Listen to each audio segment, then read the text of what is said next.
Hello बच्चों, इस video में हम पढ़ेंगे एक मैथड डेरिवेशन दी ब्रोगली तरंगदैर्घ्य का व्यंजक।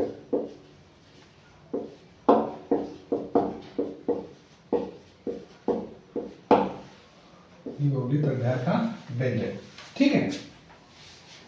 देखिए, दी ब्रोगली तरंगदैर्घ्य को समझने के लिए हम लेते हैं प्रकाश का क्वांटम सिद्धांत, ठीक है। प्रकाश यानी कि प्लांक ने प्रकाश के बारे में बताया। प्लांक ने एक सिद्धांत दिया, प्लांक का क्वांटम सिद्धांत, उसको कहते हैं प्लांक का क्वांटम सिद्धांत। इस सिद्धांत के अनुसार इन्होंने क्या बताया, प्लांक ने क्या बताया कि जो सूर्य का प्रकाश है, सूर्य का प्रकाश जो है ऊर्जा के छोटे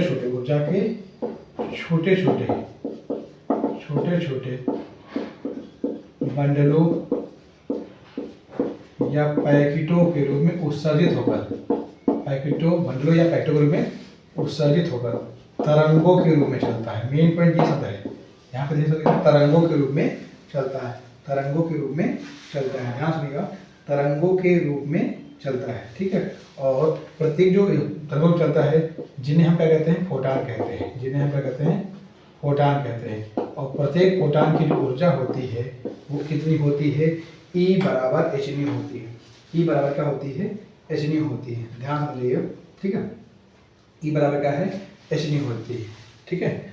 तो इन्होंने क्या बताया कि प्रकाश जो है तरंगों के रूप में चलता है और उसकी ऊर्जा कितनी होती है, फोटान की ऊर्जा कितनी होती है, E बराबर एच न्यू होती है। इन्होंने बताया सूर्य का प्रकाश ऊर्जा के छोटे छोटे बंडलों या पैकेटों के रूप में चलता है, ऊर्जा के छोटे छोटे बंडलों या पैकेटों के रूप में तरंगों के रूप में चलता है जिन्हें हम फोटान कहते हैं। और प्रत्येक फोटान की ऊर्जा कितनी होती है, E बराबर एच न्यू होती है, ठीक है। तो रुकिए एक मिनट, बता देता हूँ सब कुछ।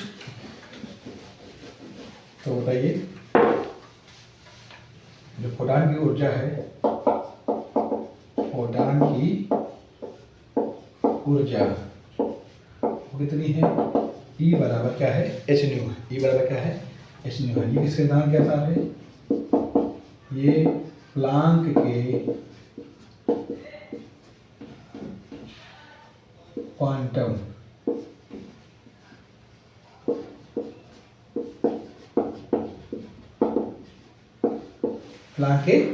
सिद्धांत के अनुसार क्या है, फोटान की जो ऊर्जा होती है वो E बराबर क्या होती है, एच न्यू होती है। और इससे भी चीज है कि जब प्रकाश होता है वो किस रूप में चलता है, तरंगों के रूप में। प्रकाश क्या होता है, तरंगों के रूप में चलता है। और प्रत्येक फोटान की जो ऊर्जा होती है वो कितनी होती है, E बराबर एच न्यू, ठीक है।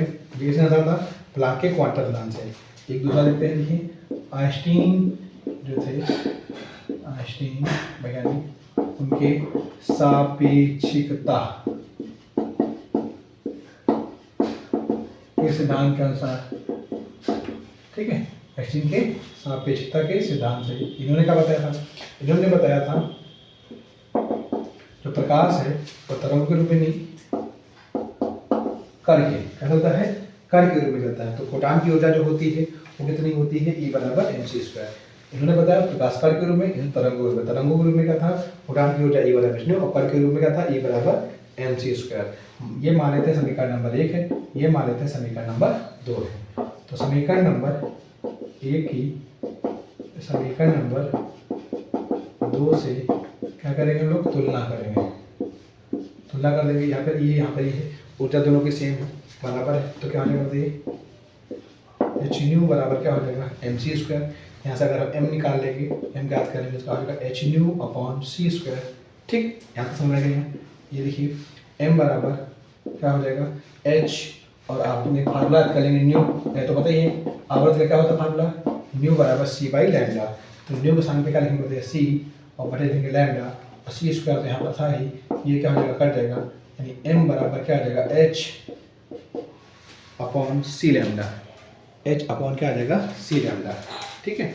यहाँ तक बताइए आपको समझ में आया अच्छे से, कोई दिक्कत तो नहीं, ठीक है। अब आगे इसको नोट कर लीजिए, स्क्रीनशॉट ले लीजिए, ठीक है। ये वीडियो को रोक कर नोट कर लीजिए, ठीक है। इसको मैं मिटाने दे रहा हूँ।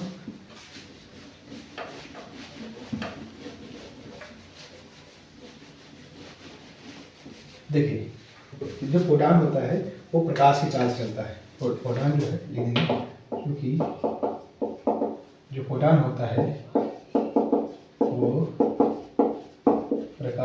चाल से चलता है। प्रकाश की चाल जो होती है कितनी होती है, सी, प्रकाश की चाल से चलता है, फोटॉन प्रकाश की चाल से चलता है। तो अतः हम क्या निकालेंगे, फोटॉन का संवेग, फोटॉन का संवेग निकालेंगे। संवेग क्या होता है, पी, और पी बराबर एम वी होता है, ये प्रकाश की चाल क्या है, सी है, इसलिए क्या देंगे, पी बराबर एम इंटू सी, एम सी मिलेगा। एम का मान कितना आया था, क्या निकाला था हमने, एच अपॉन सी लैम्डा, इसको निकाल देते हैं, मान लिया। और यहाँ पे क्या लिखा था, इंटू में सी, सी क्या हो गया, कट गया, तो पी बराबर क्या हो जाएगा, एच अपॉन लैम्डा, या लैम्डा बराबर क्या हो जाएगा, एच अपॉन पी।